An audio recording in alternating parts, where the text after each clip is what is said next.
Assalamualaikum warahmatullahi wabarakatuh. Perkenalkan, nama saya Fitri Zara Andika. Di video kali ini saya akan membahas tentang apakah bisnis makanan yang sedang berkembang seperti Saboga ini bisa tetap etis saat melakukan ekspansi besar-besaran.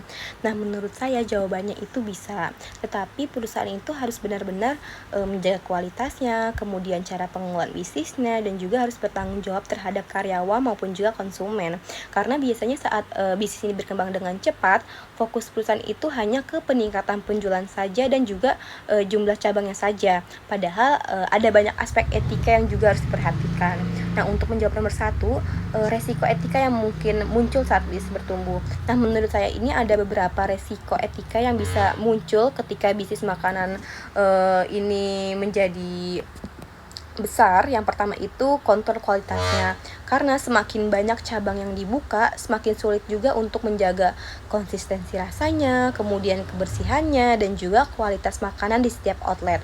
Karena kalau pengawasannya kurang baik, bisa aja ada cabang yang menurunkan kualitas bahan baku demi menghemat biaya, dan itu bisa membuat kepercayaan konsumen itu menurun. Selain itu, standar tenaga kerja juga bisa menjadi masalah karena saat perusahaan berkembang dengan cepat, biasanya kebutuhan karyawan itu semakin meningkat.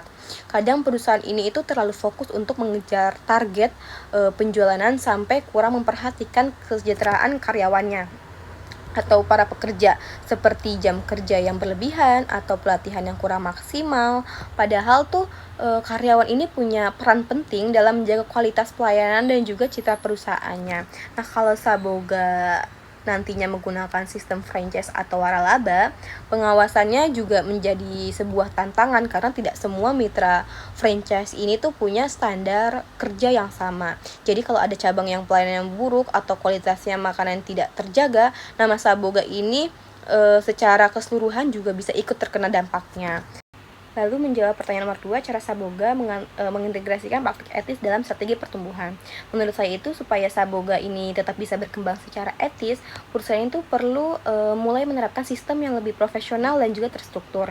Misalnya dengan membuat standar operasional yang jelas di semua cabang, mulai dari bahan bakunya, kemudian dari kebersihan dapurnya, sampai pelayanan kepada pelanggan. Jadi walaupun jumlah outletnya terus bertambah, kualitasnya ini tetap konsisten. Nah, selain itu tuh Saboga juga perlu lebih memperhatikan kesejahteraan karyawannya, karena menurut saya perusahaan yang berkembang dengan baik bukan cuma yang penjualan naik saja, tetapi juga yang bisa menjaga lingkungan kerja yang tetap sehat dan juga nyaman. Misalnya dengan memberikan pelatihan rutin, kemudian pembagian kerja yang jelas, dan juga komunikasi yang terbuka dengan para karyawan.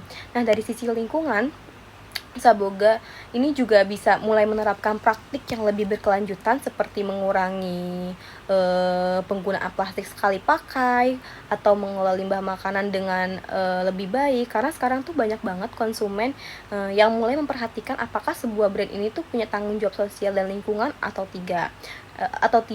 Nah, untuk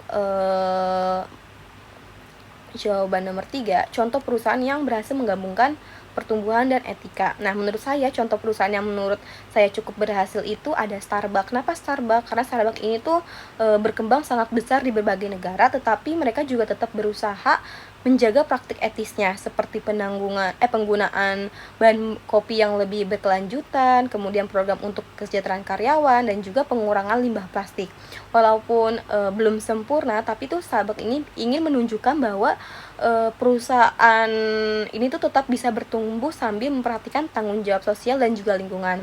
Jadi kesimpulannya, menurut saya bisnis makanan seperti Saboga tetap bisa melakukan ekspansi besar-besaran secara etis, asalkan perusahaan ini tidak hanya fokus pada keuntungan, tetapi juga tetap menjaga kualitas produk, kesejahteraan karyawan, dan juga tanggung jawab terhadap lingkungan maupun konsumen. Karena dalam jangka panjang, kepercayaan pelanggan justru menjadi faktor penting supaya bisnis ini tuh bisa terus bertahan dan juga berkembang. Sekian penjelasan dari saya. Wassalamualaikum warahmatullahi wabarakatuh.